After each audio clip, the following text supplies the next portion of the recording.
All right, so this lesson is all about the power of fractions, which basically means a fraction raised to a power or an exponent.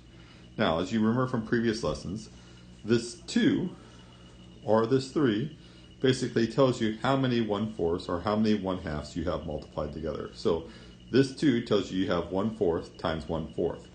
So you have 1/4 times 1/4. You have 2 1/4. This 3 tells you that you have 1/2 times 1/2 times 1/2. And now you just have to apply your multiplication of fractions like we learned way early in the year.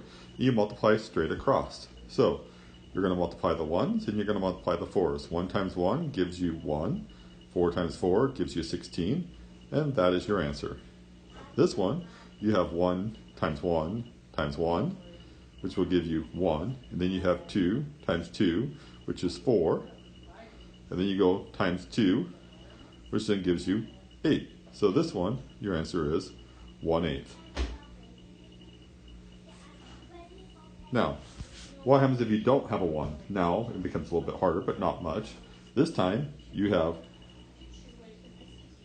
3 4/3. So you're going to go 4/3 times 4/3 times 4/3. And now you have to multiply each of these out.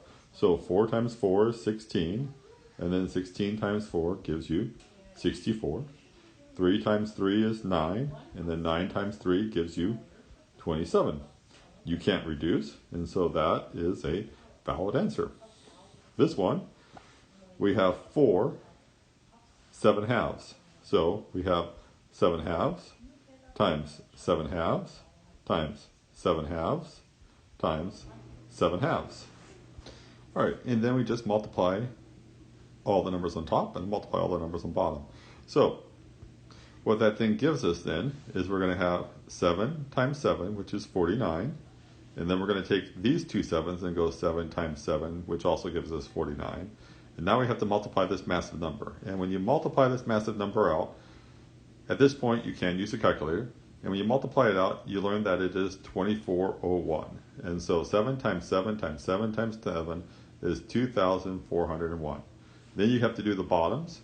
This gives you 4, this gives you 4, and then 4 times 4 is 16. So your final answer for this one is 2,401 over 16.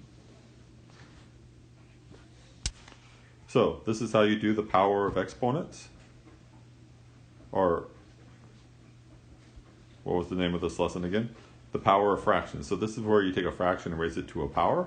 We'll be looking at other exponent problems similar to this. If you have any questions, you know how to get a hold of me. Have a nice day.